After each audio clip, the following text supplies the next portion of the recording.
Om Namo Bhagavate Vasudevaya. Om Namo Bhagavate Vasudevaya. Om Namo Bhagavate Vasudevaya.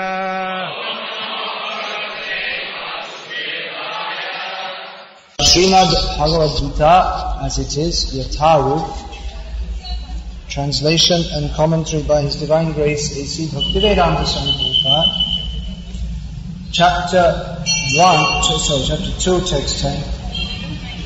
Tam uvacha Rishikesha prasam iva bharata senayo ubhyo madhye vishidantam idam vachaha. O descendant of Bharat, at that time Krishna, smiling in the midst of both the armies, spoke the following words to the grief-stricken Arjuna. Purport. The talk was going on between intimate friends, namely the Rishikesh and the Gurakesh. As friends, both of them were on the same level, but one of them voluntarily became a student of the other. Krishna was smiling because a friend had chosen to become a disciple. As Lord of all, He was always in the superior position as the master of everyone. And yet the Lord agrees to be a friend, a son, or a lover for a devotee who once been in such a role. But when he was accepted as the master, he at once assumed the role and talked with the disciple like the master, with gravity as it is required.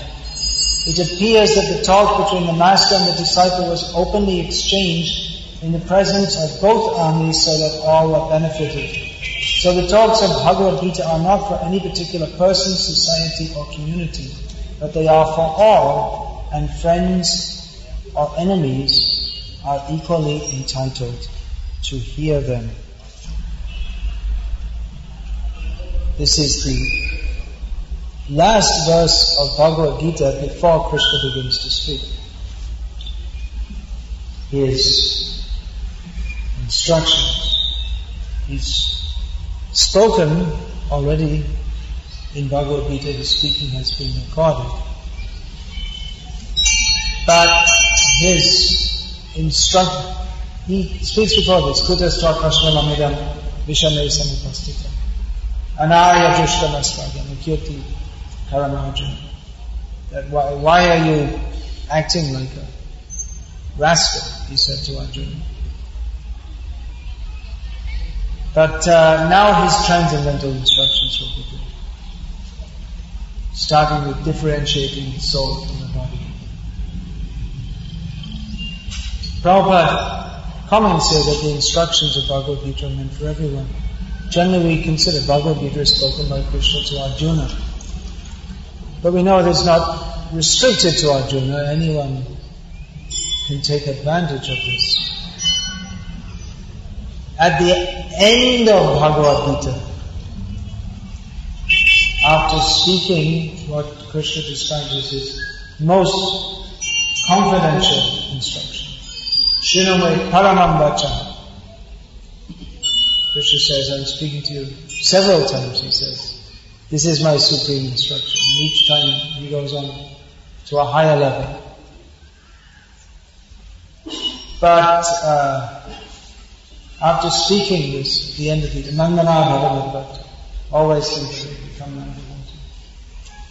He warns Arjuna on one hand, he says that this should not be spoken to those who are envious of him, or not austere, or not engaged in devotional service.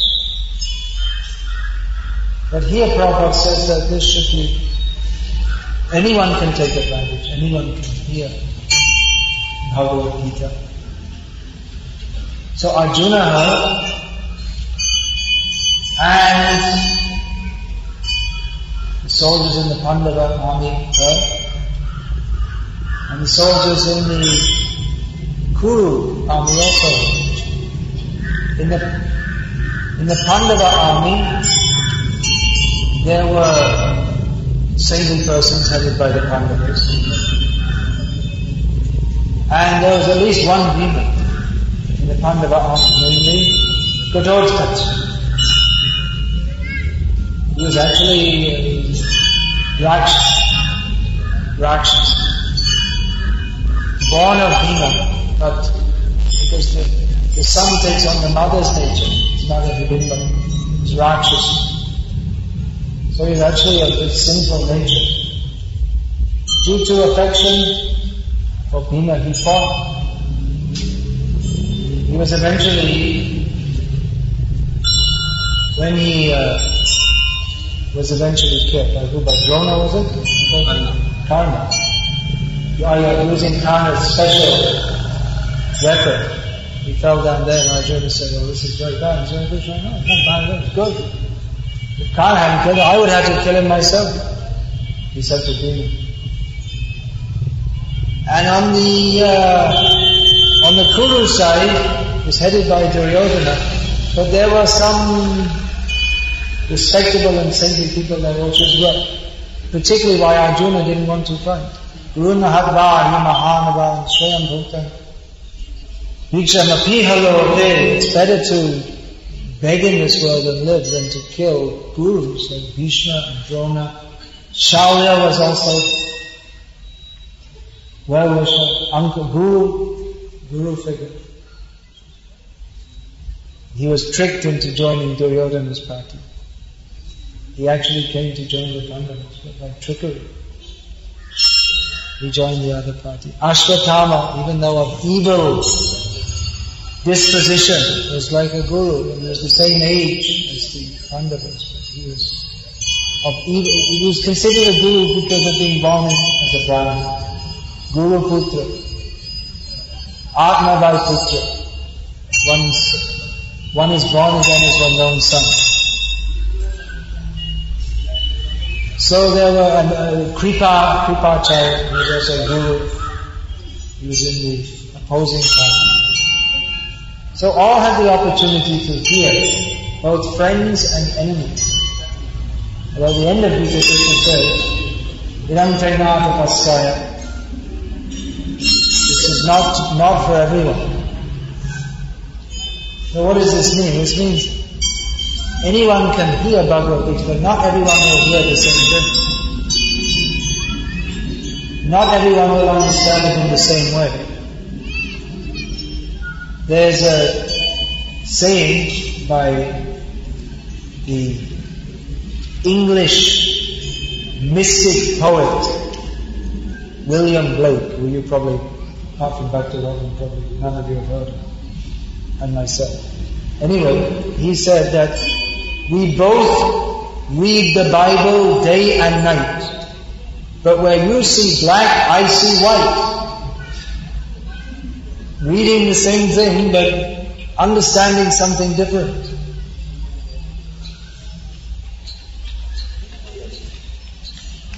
In the Upanishads, there's the story of how Indra and Virochana approached. Virochana was the king of the demons. They both approached Lord Brahma for Atma Gyan. So Brahma instructed, the Atma is the body. It's true. One of the definitions of Atma is body. Atma can mean body, can mean mind, can mean Jivatma, can mean Bhagavan, Paramatma. So Atma has various meanings. So the lowest meaning, first of all, Brahma explained, and Vyocha said, that's good. I am this body. That's very good. I'm glad to know that. Thank you very much. Goodbye. And Brahma said, that's good, we got rid of him. And Indra said, you think there's something a little higher than this, that we're the body? Then he instructed him, actual Atma Gyan. We are not the body, we are the soul. So he instructed the same thing to Virochana and to Indra, but Virochana understood it in one way and Indra understood this is not There's more than this. Arjuna went away to engage in bodily activities, and Indra stayed on to learn about spiritual activities.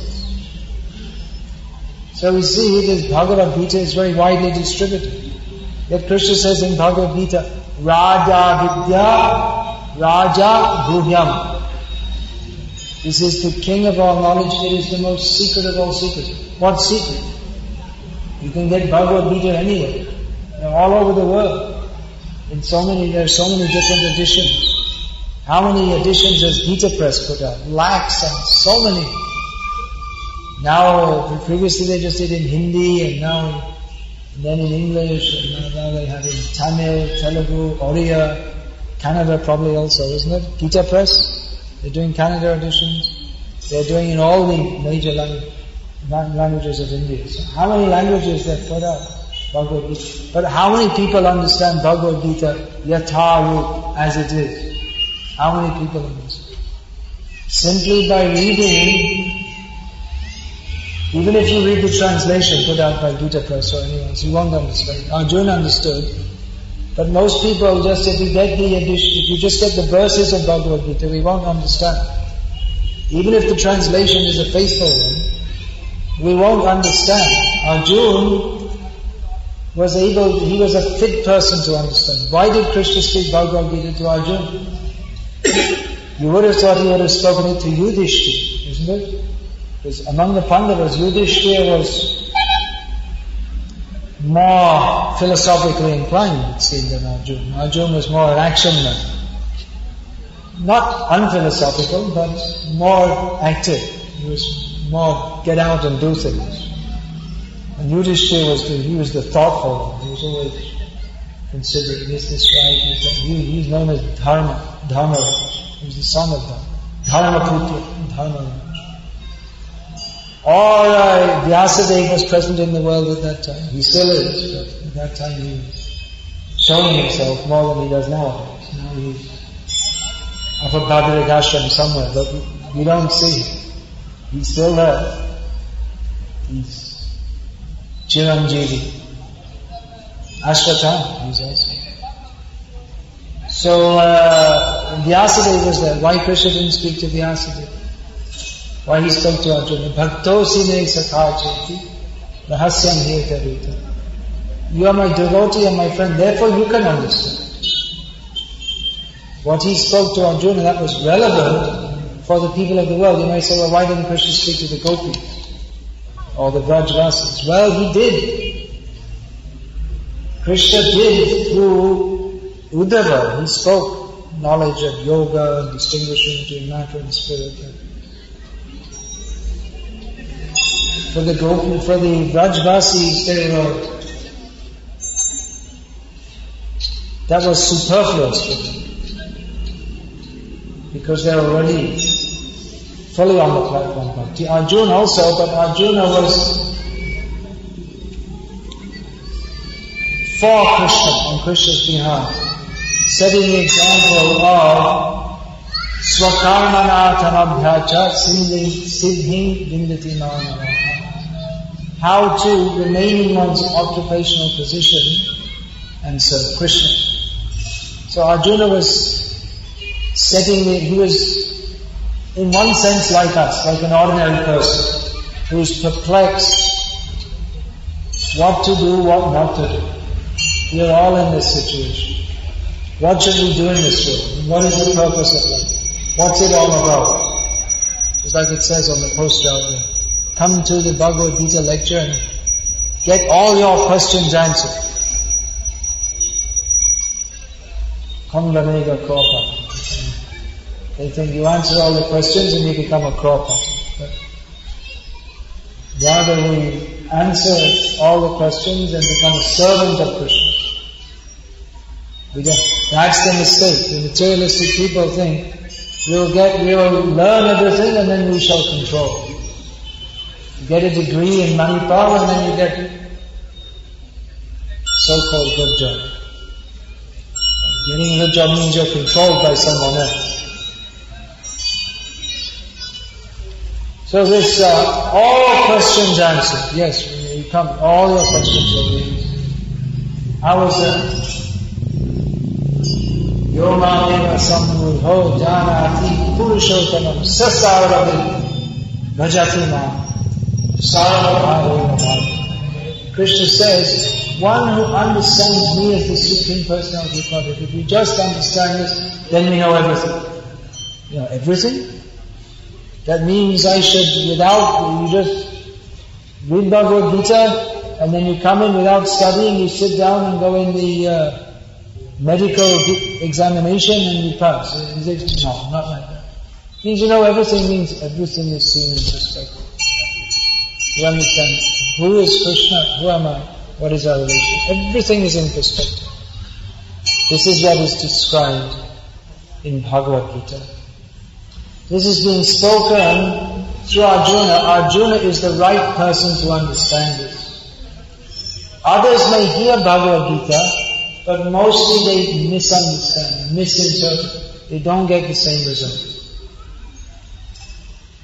At least until recently, there were many people in India, still there are some, who know all the verses of Bhagavad-gita. There's a famous guru in North India, he's famous among the Marwaris anyway. Gita Press is also popularized him. Ram Sukdas Ji Maharaj. So he trains his disciples, they know all the verses of Gita. Chant chapter 7, they'll chant. Chant it backwards, they'll chant. But, and the word but comes. Have they understood what is the message of Bhagavad-gita? It's not simply by book knowledge. Certainly there's knowledge. This knowledge is required. Without knowledge, we cannot understand Krishna. This Bhagavad-gita is given to us so that we can understand Krishna. Srimad Bhagavatam is given to us so that we can understand Krishna. Knowing this is required. But it is not simply an academic method. If we think just like I study in Manipal, I get my degree, so I'll sit down and read Bhagavad-gita. I read it, yeah. I learned. I know Bhagavad-gita. Not like that. You cannot say, I know Bhagavad-gita. Like, Parcho kahu. Oh, finished. Already over. No. We can read Bhagavad-gita all our life and not come to the end. And how is that? It's only 700 verses. Should be able to finish easily in 2-3 hours. And what are you saying? Read all your life. Because it's unlimited. Krishna is unlimited. Knowledge of Krishna is unlimited. What Gita is giving is entrance into Bhakti. We can say Gita is Bhakti Praveshika. Entrance into Bhakti, which is unlimited.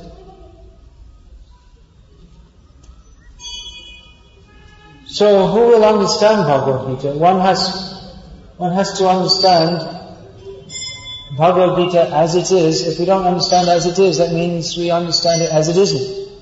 And if we understand Bhagavad-gita as it isn't, then it isn't Bhagavad-gita. That's simple logic, isn't it? If we understand, in other words, if we understand in a different way to how Krishna explains, then we never understood at all. Some people think Bhagavad-gita is an intellectual treatise that Krishna has spoken, and we take it and we just juggle it around in our minds, and we come up with whatever we like. Then there's no need for Krishna to speak Bhagavad-gita. Then anyway we can just juggle anything in it. Why Bhagavad-gita? What is the authority of Krishna? What is this specialness of Krishna? Why should we take Bhagavad-gita seriously if we can just interpret it in any way we like? That means we're not taking it seriously. This edition of Bhagavad-gita as it is, we can understand that Krishna says the purpose of Bhagavad-gita is to become his devotee. And no one became a devotee by reading so many editions of Bhagavad-gita in the Western world until Gita as it is came, and so many people became devotees. So that's the difference. Bhagavad-gita we have to hear from devotees. All the Shastras, Srimad Bhagavata Saramatam, Asvado Rasikai Saha. We should relish the essence of Srimad Bhagavatam in the association of devotees who are expert in relishing. Srimad Bhagavatam is the postgraduate study of Bhagavad-gita. Gita should be studied thoroughly first. But even Bhagavatam we won't understand. Even it's clearly delineating Krishna. We won't understand it unless we associate with devotees. That's why Sri Damodar Swami, the intimate associate of Chaitanya Mahaprabhu, told, Jao Bhagavata Paro Vaishnavas Thane Chaitanya Charan Ashra. What is it? Chaitanya Charan Ashra Karo Ekanta. Karo Ekanta. Take full shelter of the lotus feet of Chaitanya Mahaprabhu and hear Srimad Bhagavatam from devotees. At this point I was making last night. We have to hear. Now, Haran Nama Iva Kevalam, Kirtan is the only way in Kali Yuga. But we'll actually, if we see how Prabhupada was preaching in the world, when he met people, he didn't, usually when he met people and spoke to them, he didn't tell them, chant Hare Krishna. Didn't tell them. He only told people to chant Hare Krishna. And many times he wouldn't, everything he said was to get people to chant Hare Krishna. Many times he'd speak with them philosophy. First of all, try to convince you're not the body like this. If you see, we have all Prabhupada's conversations. Generally he would speak philosophy to try to make them understand why we should chant Hare Krishna. To understand we're not the body. Life is not meant for enjoying the senses. So, first, hearing, understand. There should be some initial understanding. Otherwise we can chant. We should encourage it. There are many people who, due to, especially Hindus, especially those from Vaishnava background, what we call Vaishnava, term Vaishnava, that in terms of Hindu society it's a very general term. We say people from Vaishnava background. That means by family tradition they are Vaishnavas. So all over India we find. In this area there are many Vaishnavas by family tradition. Madhva Sampradaya. In Tamil Nadu also Madhvas are more Sri Vaishnava Sampradaya. In other parts of Karnataka also Sri Vaishnava Sampradaya. In Gujarat and Rajasthan we find more Vallabh Sampradaya. Then in Orissa, Bengal, we find the influence of Chaitanya Mahaprabhu, Gaudiya. Then in North India we find Ramanandis, who are supposed to be some kind of Vaishnavas. They were Urdhva Kunda, Vaishnava. So, by family tradition, they are inclined to worship Krishna in his different form, Vishnu. You find in Andhra Pradesh temples of Nrsimhadev. So many people go to Tirumala for worshipping Srinivas. So that by family tradition you can say Vaishnava. Vishnu asya devata iti Vaishnava. One who considers that my God is Vishnu, that is the basic definition of Vaishnava. So many people, they may be inclined to chant the names of Vishnu due to some good, we can say good pious background. Last night we were performing Hari Sankirtan in the bazaar in Kampari, and some people they started to dance and chant. Pious. So that is good fortune. But people should hear also Because if we only chant, but we don't understand why we are chanting, in detail, if we don't understand, then we won't get the actual result of chanting. Siddhanta alastram anartha charana. One who is lazy in understanding Siddhanta, Bhakti Siddhanta, he cannot give up, he cannot come out of anartha. Anartha means kam, krodh, lobh, moha, mada, matsarya, jara asakti, material attachment. Ishvara ham aham bhogi, siddho ham balavan sukhi. The demonic attitude of thinking I am the controller, I am the enjoyer, I am perfect, powerful and happy.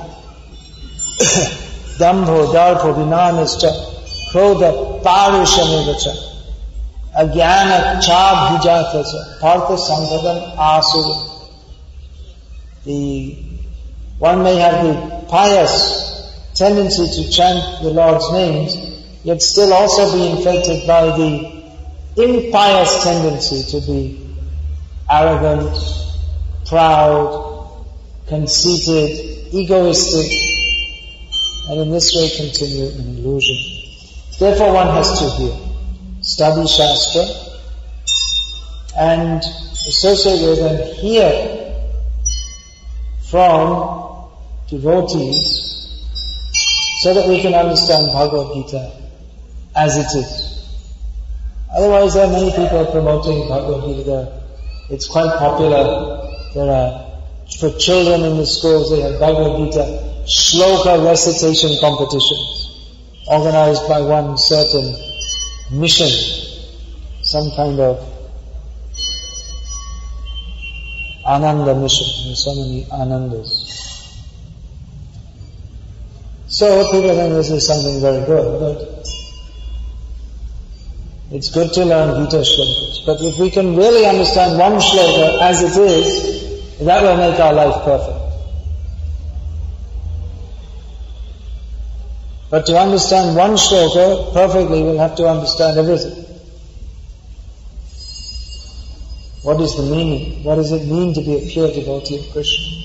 The great acharyas that come to the world, Srila Prabhupada, Srila Bhaktisiddhanta Saraswati Thakur, Bhaktivinoda Thakur, were preaching Krishna consciousness. Rup Sanatan, Bhatta Raghunath, Sujeev Gopal Bhatta, Das Raghunath. We should study their lives. See, they are acharyas, they teach by their very lives. So we should see what they're teaching. How are they living? What is their life? What are they doing?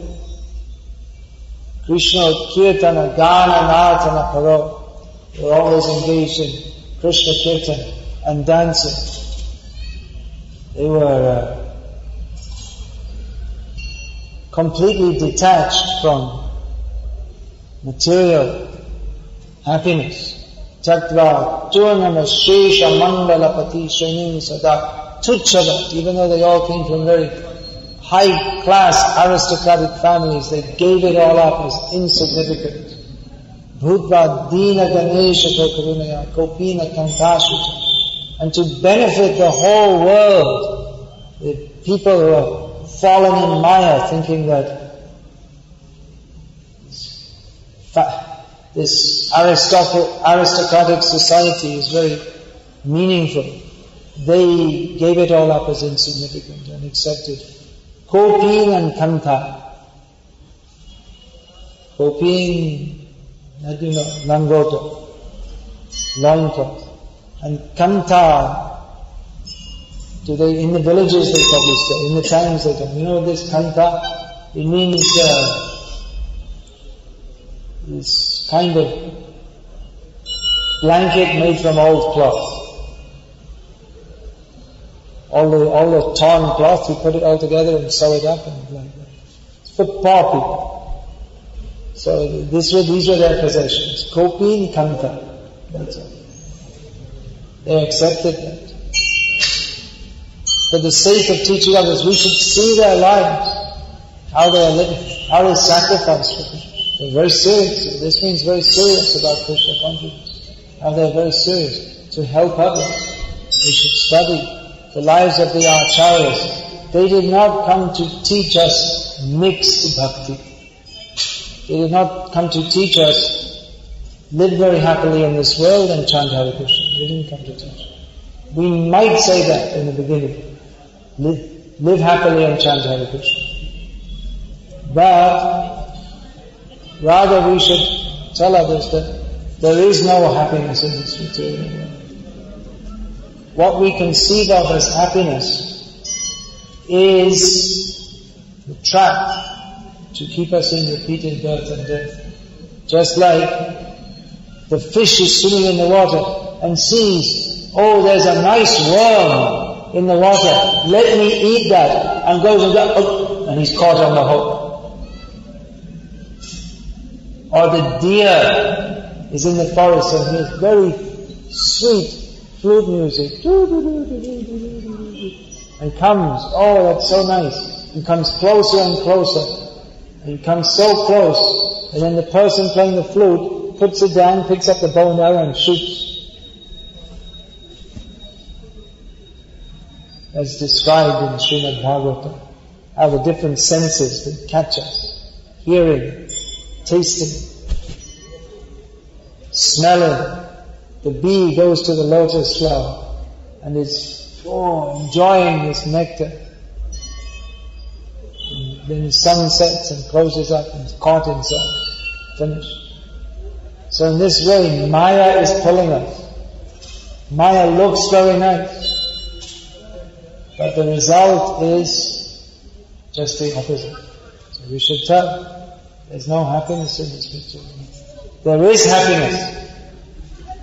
This morning, listening to Vikasa, Prabhupada was explaining that verse. Vishwam Purna Sukhayate. The only person who's happy in this world is the devotee of Krishna. He sees the whole world is very happy. Krishna says in Bhagavad-gita, this material world, Dukkhayama Shashvata. Everything here is miserable and temporary. But Prabhupada Saraswati says, Vishwam Purna Sukhayate. This world is full of happiness. Is he contradicting Krishna? No, for who is that world full of happiness? Yad karuna kataksha vaibhavatam tam gaurameva stumaha. One who has got this little glance of the mercy of Chaitanya Mahaprabhu. When they see, they are absorbed in the happiness of Krishna consciousness. So we have to understand Bhagavad-gita as it is, from devotees, studying subject matter very carefully. I was suggesting to Ananda Gauranga Prabhu that now we have, Krishna has provided nice facility. There are already so many devotees in this area, but there's not been any systematic training that he could start to give. In our temples usually we have Gita class in the evening, but there are systematic classes. So that I was saying it's not to be studied like in the college, but it can be also studied systematically, but not exactly in an academic way, but in the manner of learning this knowledge so that we can apply it in our lives for our spiritual benefit. So I was suggesting that once or twice a week we could have. Now we're having more and more in our society. Prabhupada wanted this actually, that there would be systematic instruction in Bhagavad-gita. The Bhakti Shastri course, he said there should be study of Bhagavad-gita, Shri Ishopanishad, Shri Upadeshamrita, and the first part of Nectar of Devotion. That's what Prabhupada designated as the syllabus for Bhakti Shastri course. Then the next stage was Bhakti Vaibhav, first 6 chapters of Srimad Bhagavatam, systematically studied, taking notes, writing, questions, answers, exams. Next, Bhakti Vedanta, next 6 cantos of Bhagavatam. And then Bhakti Sarvabhauma, topmost, and that comes to Chaitanya Charitamrita. As one of my godbrothers was suggesting, for the highest level of study we could have the songs of the Vaishnava Acharyas. That might seem like very simple. Chaitanya Charitamrita also seems very simple, but very deep. Whatever is expressed throughout the Shastra is given in the songs of the Vaishnava Acharyas. That again, that can be understood on different levels. Either very simply or how deep. When we've been through all Gita, Bhagavatam, Chaitanya Charitamrita, Bhakti Rasamrita Sindhu, then we can maybe begin to appreciate the songs of the Vaishnava Acharyas. Anyway, we can begin to sing them. But we can actually understand when we've been through the Bhakti Shastra. So this Bhakti Shastra, that is essential to understand. Without that, we cannot properly understand what is Krishna consciousness. So that we have to study very carefully. All this hear from the proper source. Hare Krishna. Is there any question about this?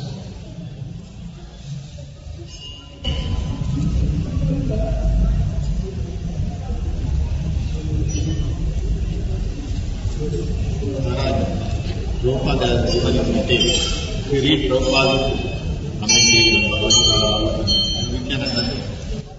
You can understand. I couldn't understand it without help of devotees. We can understand. You can understand. Whether we can understand. Whether you can understand. Maybe. Generally not. So we may understand at some level, but I'm seeing many people are misunderstanding, because what happens when we read anything, we read it through our present conception, isn't it? Whatever thoughts and ideas we have accrued in this life and previous lives, we bring that to a subject matter, and we tend to judge it in terms of that.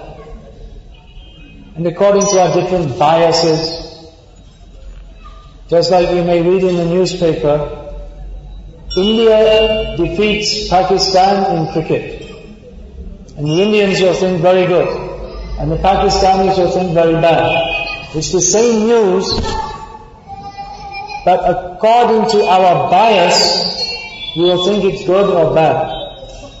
So the nature of the mind, sankalpa vikalpa, to accept everything, that simply acceptance and rejection. So unless we're trained in understanding what is Krishna consciousness, then our tendency will be to accept that which we like and to reject that which we think is not favorable for our sense gratification. We bring to our reading, even of Prabhupada's books, our concepts of sense gratification. So therefore, along with reading, training is required. That's always there. Actually, Shastra, Swadhyaya is there, personal study. But that is subsidiary to personal training. One is supposed to hear from and be trained. That was the traditional system. The young boys would go to Gurukul, and later they would marry. Mostly they would marry, or they'd come, or they'd stay in the ashram. So that is lacking in modern life. Most people are taking to Krishna consciousness after they've already been to the Asura Kul, the modern education system, which fills our head with so much rubbish. And we're seeing at the present time in our society, many people, they want to adjust Prabhupada's teachings to the asuric way of thinking, I feel. So, we can get a basic idea, but association is very important. Sangat sanjayate kama. According to our desires, according to our association, our desires develop. So association always, throughout Shastra, proper association is always recommended. Prabhupada writes in one purport that without association with devotees, one's Krishna consciousness can never develop properly. So that's there in Chaitanya Charitamrita. Krishna Bhakti Mool Hoy Sadhu Sangha. Very simple Bengali, you can understand. Krishna Bhakti Mool Hoy Sadhu Sangha. Krishna Bhakti Janma Teho Punar Mukhya Anga. The very root of Krishna Bhakti is association with devotees. And even after one's Krishna consciousness is awakened, association with devotees is still essential. So association means especially with advanced devotees, those with advanced different systems, avyarta kala bham, doesn't want all time spent in Krishna's service. Shantihi, it tolerates different material conditions and goes on with Krishna consciousness. So many symptoms are there. So we need to associate, especially in the primary stage. If we don't get good association, then we can never really come up to the higher stage. When we become more adept, then we can find Krishna everywhere. Yomam pashati sarvatra sarvam cha mai pashati. Tasyaham na pranashami sachame na pranashati. Krishna says, the one who sees me everywhere and everything in me, I am never lost to him and he is never lost to me. So, one who's either from previous birth or from training in this life has become experienced in Krishna consciousness, can find Krishna everywhere. But for one who is not, they can't find Krishna anywhere.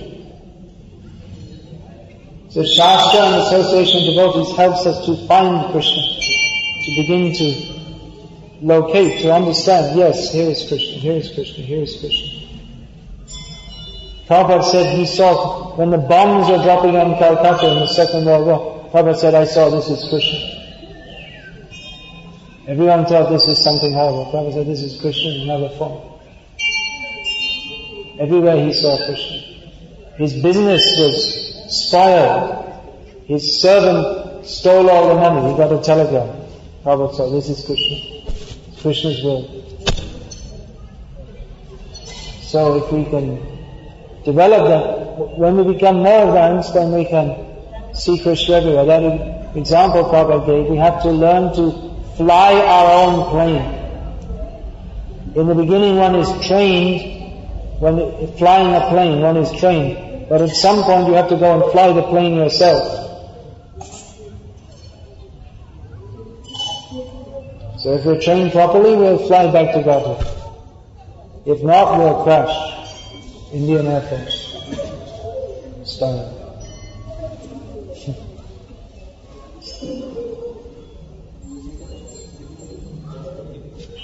Sorry? Perspective. Yeah, I can't hear actually.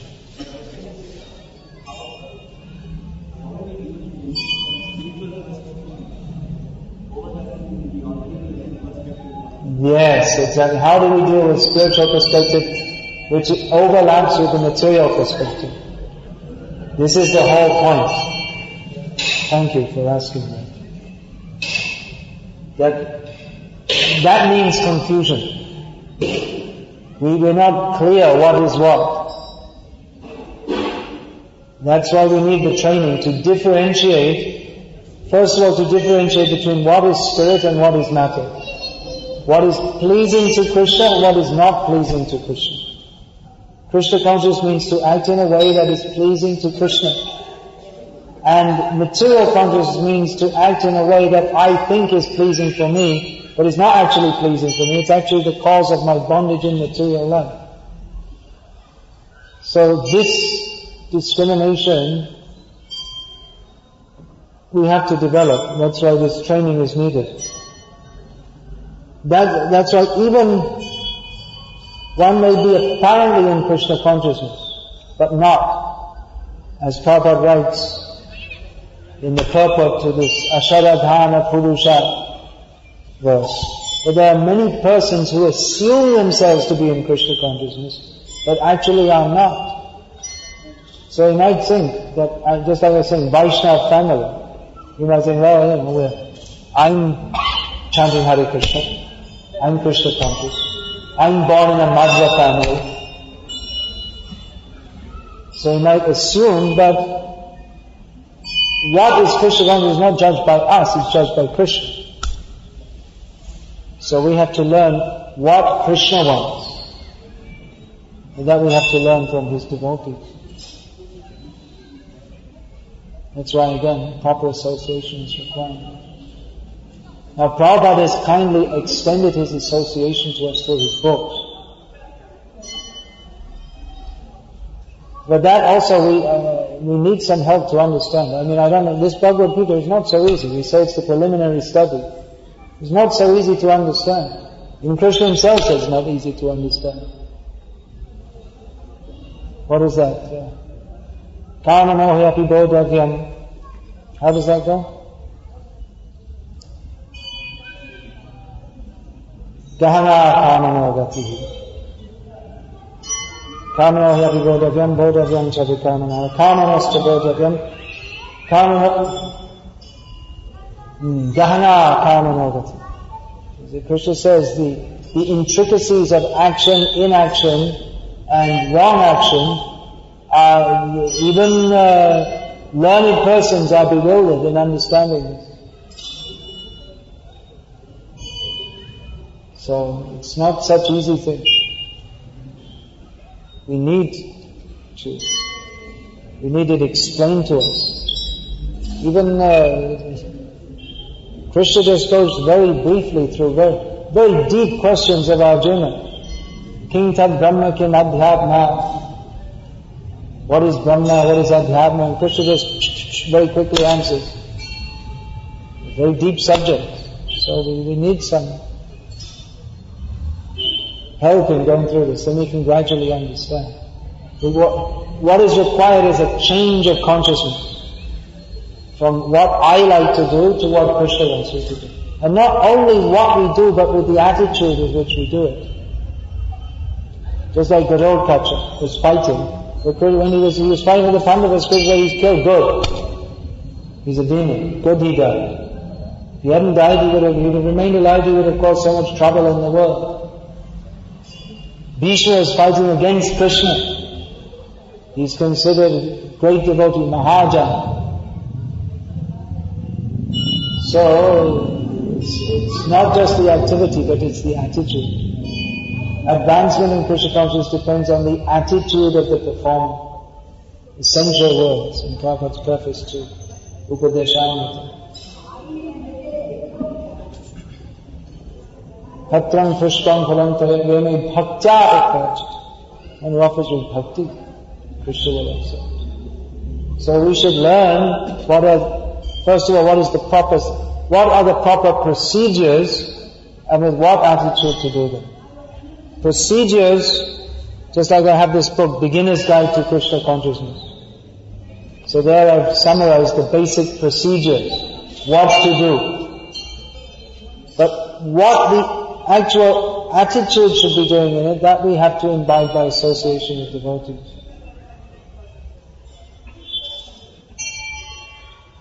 That is essential. You should know the proper procedures also. So yeah, in one sense bhakti is very simple. But to change of consciousness, that requires very serious application on our part. Very serious. Otherwise, we can be performing the activities, we're not actually making solid advancement.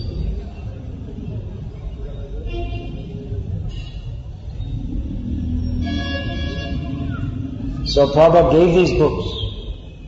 We should study them. That will help us very much. And be guided in our study. And so many things. We have to perform kirtan, study the books. When we become a little more mature, preach, perform so many services. It's a big commitment. But the result is we get Krishna. And the result of not being committed to Krishna consciousness is we get another mother and father. Again and again. Punarapi jananam, punarapi maranam. Here we have this. Vasudeva Sutam Devam. Who wrote this? Shankaracharya. So this Punarapi maranam, punarapi maranam. Punarapi jananam, punarapi maranam is also from Shankara Sampradaya. Punarapi janani Jaktare Shayanam. So these are well known. So, of course, we don't follow the philosophy of Shankaracharya, but this is good. And the Punarapi Jananam, Punarapi, that's also true. But they want to avoid birth and death by avoiding Krishna, which is not possible. The idea that this material world is miserable, they have defined